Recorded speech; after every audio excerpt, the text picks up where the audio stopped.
संत बहुत कहते हैं संग करने से पहले 1000 बार सोचो। पर हमने कई सत्संगियों को देखा, यूं लगता था मालिक से प्यार बढ़ता ही जाएगा, कहीं रुकने का नाम नहीं लेगा, लेकिन संग ने मार दिया। सोबत लेके बैठ गई।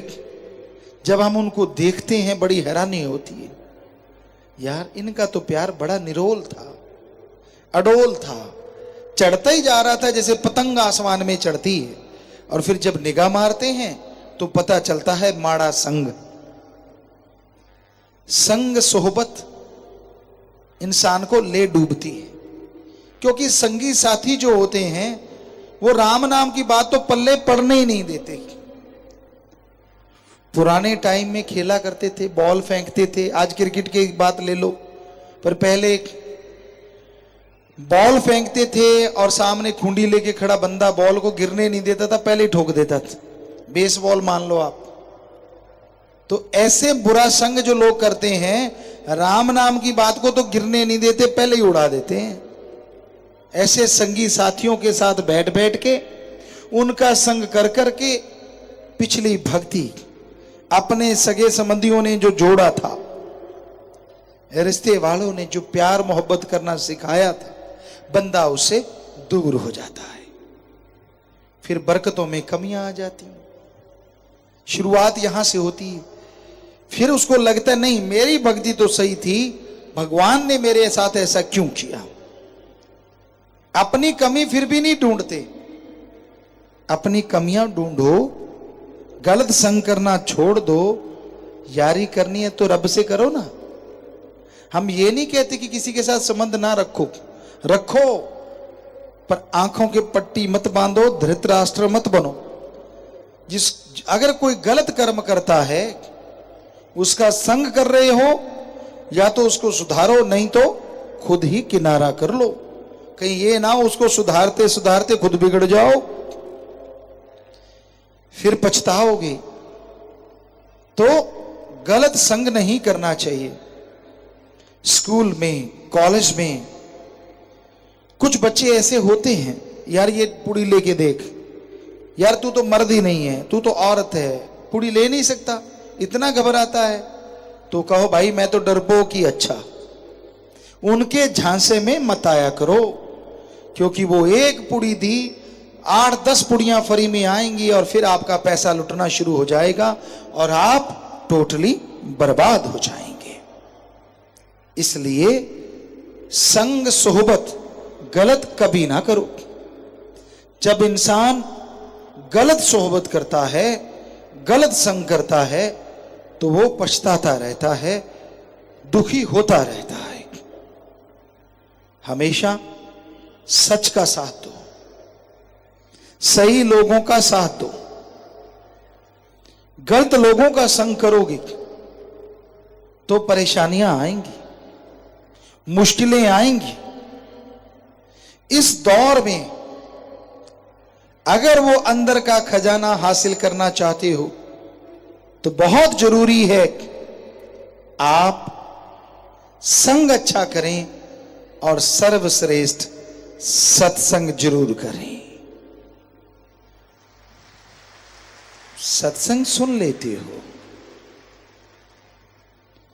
पर अगर मानोगे फायदा तो तभी होगा ना जब सुन के मानते हो, जब सुन के अमल कर लेते हो, तो अंदर के खजाने की तरफ आप बढ़ने लगते हो। निशानियां क्या हैं? कैसे पता चले कि आप जो सुमरन कर रहे हो, जो भक्ति कर रहे हो, वो सही है? नंबर 1, भक्ति करने से आपको शांति आएगी। नंबर 2, अलग तरह की खुशी फील होगी। नंबर 3, हल्कापन महसूस होगा।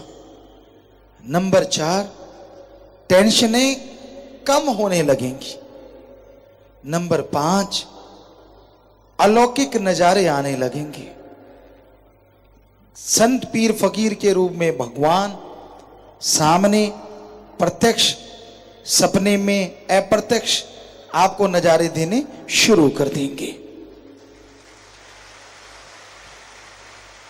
उससे आगे जब आप ध्यान में बैठते हैं तो आपका ध्यान जमने लगता है, आपको लगने लगता है कि मैं उड़ रहा हूं, हल्का हो रहा हूं, एक खुशी आ रही है, अपने आप ही मुस्कुराहट, अपने आप ही चेहरे पे नूर आने लग जाता है। लोग पूछने लग जाते हैं क्या खाते हो, कैसे इतने खुश रहने लगे आप, इतनी परेशानियां हैं, इतनी मुश्किलें हैं, फिर भी आप मुस्कुराते रहते हो। कोई क्या जाने कि अंदर का खसम चाहे तो हंसा दे और चाहे तो रुला दे। और जो अंदर के खसम यानी राम को याद करता है, अल्लाह वाहिगुरु गॉड खुदा ईश्वर ओम हरि को याद करता है, वो राम उसके अंत्यकरण की सफाई ही नहीं करता, बल्कि जीते जी जिंदगी की खुशियां भी उसे बख्श देता है, उससे माला माल कर देता है। तो अंदर की चढ़ाई, अंदर के खजाने की तरफ बढ़ते हुए ये निशानियां आपको मिलेंगी। अगर मिल रही हैं तो आपकी भक्ति भी सही है, सेवा भी सही है। नहीं मिल रही तो आप अपने अंदर गौर करो, 5 मिनट समय निकालो। जो आप दिखते हैं क्या वो आप हैं? जो आप करते हैं क्या वो दिलो दिमाग में है? कहीं ये तो नहीं आप दिखते कुछ और हैं और करते कुछ और हैं। अगर ऐसा है तो एक गाना सुना करते थे, रब नाल ठगियां क्यों मारे बंदे। तो भगवान से ठगी मार रहे हैं आप। परेशानियां आएंगी, मुश्किलें आएंगी, तो आप अच्छे कर्म करने सीख लो, आप भले कर्म करने सीख लो, तभी उसकी खुशियों के हकदार आप बन पाएंगे, तभी आप अंदर की चढ़ाई पूरी कर पाएंगे। अंदर आप चढ़ते जाते हैं, अंदर आप बढ़ते चले जाते हैं, और जैसे जैसे अंदर की चढ़ाई चढ़ेंगे राम नाम के द्वारा, वैसे वैसे असीम आनंद, जिसे पीस ऑफ माइंड कहते हैं, वो आपको आपके अंदर से मिलना शुरू हो जाएगा। भगवान ये नहीं देखता आपकी भाषा क्या है, भगवान ये नहीं देखता आप कपड़े कैसे पहनते हैं, और भगवान ये नहीं देखता आप किस धर्म से संबंध रखते हैं।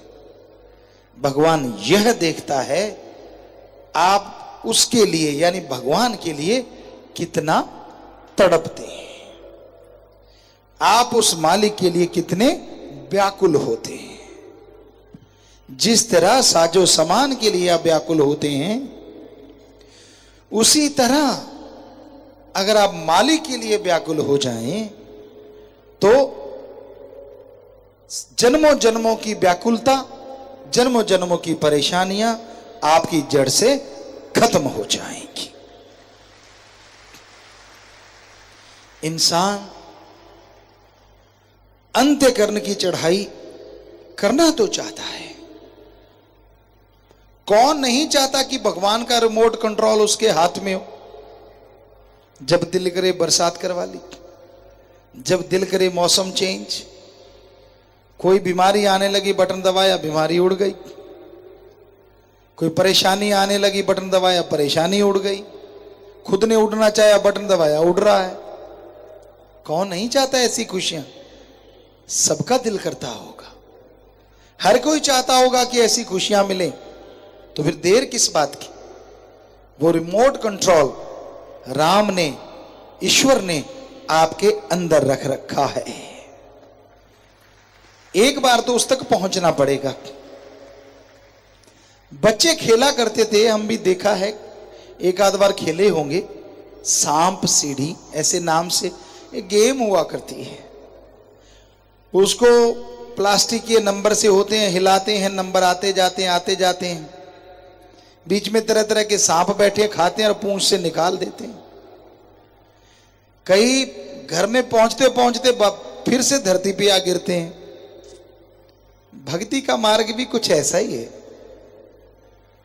कई भक्ति करते करते करते करते 98 पे पहुंचते हैं, 99 पे ऐसा कदम आता है 100 पे पहुंचने की बजाय 4 पे पहुंच जाते हैं, 5 पे 7 पे, यहां भी।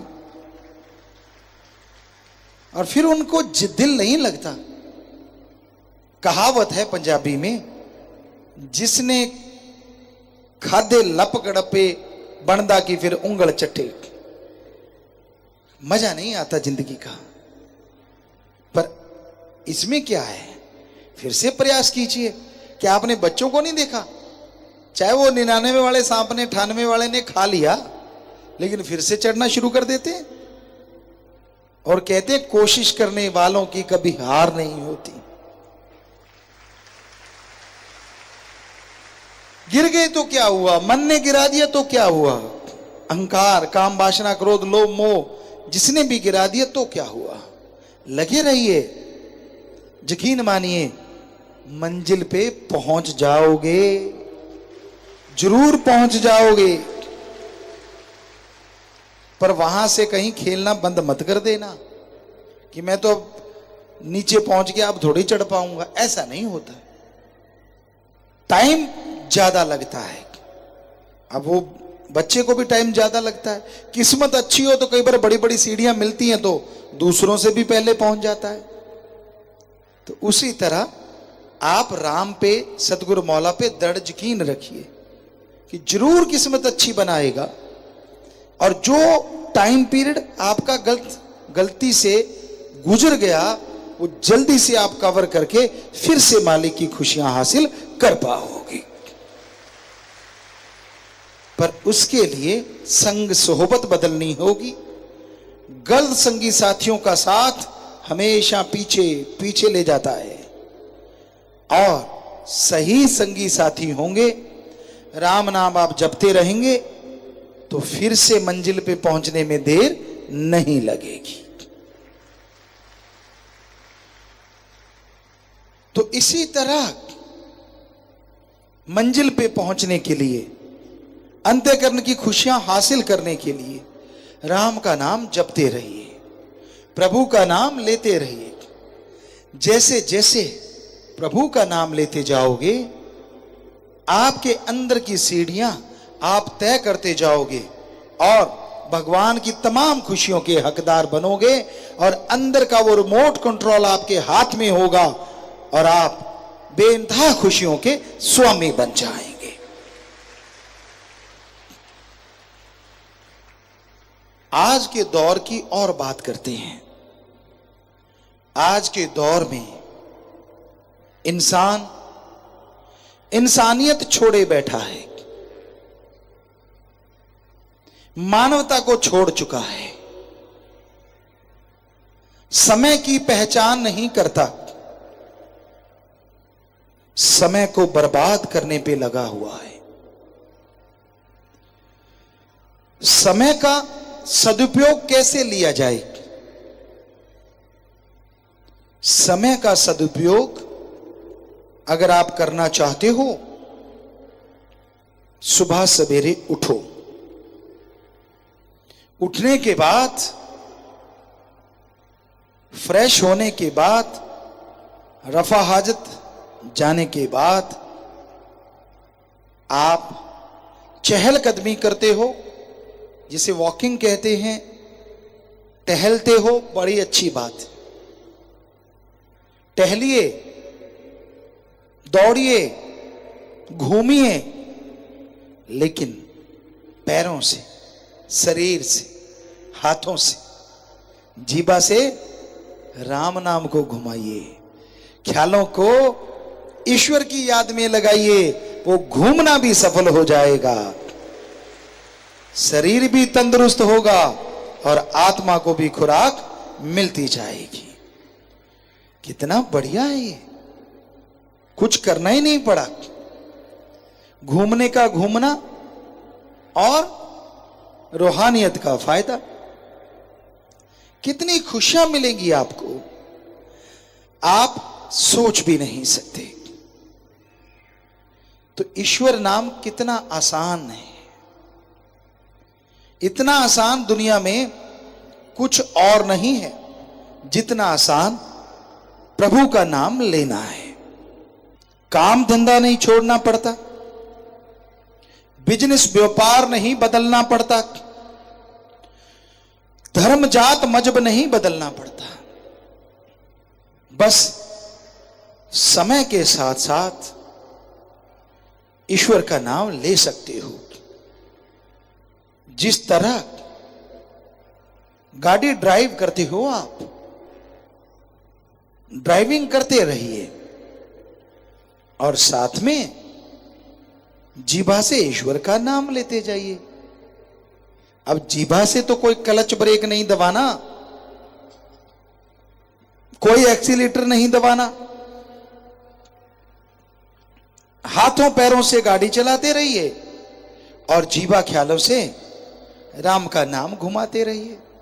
यकीन मानिए सतगुरु मौला शास्त्र नाम शाह मस्तान जी के वचन हैं कि ऐसा करते हुए अगर आप सफर कर रहे हैं, कोई भयानक एक्सीडेंट भी अगर आपके कर्मों में लिखा है कि वो होगा, तो जरा सी खरोंच में बदल जाएगा।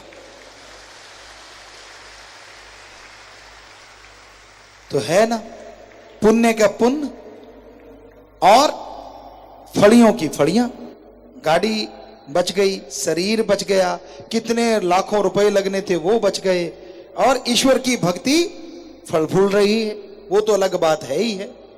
कितना बढ़िया है ये काम। लेकिन कई बार हमने देखा लोग गाड़ी में बैठ के गपशप मारते जा रहे हैं, खास करके ड्राइवर, ले तेरे की दे तेरे की, कई तो हाथ छोड़ छोड़ के बातें करते हैं। फिर तो साथ वाले की जान आफत में होती है। जब वो कह देता तेरे को पता ऐसे था, वो कहता हाथ पकड़ यार मेरे को पता है, स्टीयरिंग पकड़। होंगे आपने कई बार ये तमाशा देखा होगा, एक हाथ छोड़ देते हैं। बताओ आप कौन सा खाड़े में खड़े हो जो गा रहे हो एक हाथ छोड़ छोड़ के? अरे गाड़ी चला रहे हो भाई, गाड़ी चलाते टाइम अगर राम का नाम लेते जाओ, जिस मंजिल पे जाना है आसानी से सेफली उस मंजिल पे पहुंचोगे और ईश्वर की भक्ति भी होती जाएगी। तो बढ़िया है अगर राम नाम की चर्चा हो। कई बार हमने बस में सफर किया। एक बार बेंगलोर से केरला जा रहे थे, शायद उस बस में 12 घंटे लगे या 14 घंटे लगे। उस बस में हम बैठे, परिवार, बेटियां थी शायद और कुछ साथ संगत थी। उस बस में सफर कर रहे थे और 12 घंटे कब गुजर गए पता नहीं चला। क्यों? क्योंकि सारे हमने एक गेम बनाया था, शब्दाक्षरी। सारे जितने भी पवित्र वचन परमपिता शास्त्र नाम शाह मस्तान जी ने भजन बनाए हैं, उनकी शब्दाक्षरी चल रही थी। और वो करते करते करते करते पता ही नहीं चला सफर कैसे बीत गया। बड़ा मजा भी आ रहा था। कितना बढ़िया है अगर आप लोग ऐसा करते चाहें। और जहां से गुजरते थे वो लोग भी बस को घूर घूर के देखते थे, यार इसमें राम नाम की आवाजें क्यों आ रही हैं? क्योंकि लोगों के लिए अजूबा है अगर कोई राम नाम गाते जा रहा है। गालियां तो आजकल लोग हर कोई निकालता है, चुपचाप बैठे तो सारे ही जा रहे होते हैं। हम ये नहीं कहते किसी को डिस्टर्ब करो, स्पीकर लगा लगा के गाना जरूरी नहीं, पर आपस में अंदर बैठे बैठे तो गा ही सकते हो, कोई डिस्टर्ब ही नहीं होगा। और आपकी जो समय है, आपकी जो यात्रा है, वो बड़ी सुखद पूर्ण होगी। तो गेम बना सकते हो आप। राम नाम का कोई भी, ईश्वर की भक्ति की बातें कर सकते हो। एक दूसरे को जो सत्संगियों के साथ घटता है, जो वो शरेआम सुनाते रहते हैं, वो बातें सुना सकते हो। जो सुमरन में घटता है, जो अंत्यकर्म में सुमरन के द्वारा चढ़ाई होती है, वो शेयर ना करें, क्योंकि वहां ब्रेक लग जाते हैं, वो मान बढ़ाई में आ जाता है। बाकी कोई घटना घटी तो वो एक दूसरे को बताओगे तो आपका पुण्य बनेगा, क्योंकि वो सुन के मोटिवेट होगा और वो भी राम का नाम जपेगा और आपको खुशियां आएंगी। धन धन सतगुरु तेरा ही आशा। सभी साध संगत जी से निवेदन है कि मेरा चैनल जरूर सब्सक्राइब करें जी। धन धन सतगुरु तेरा ही आसरा।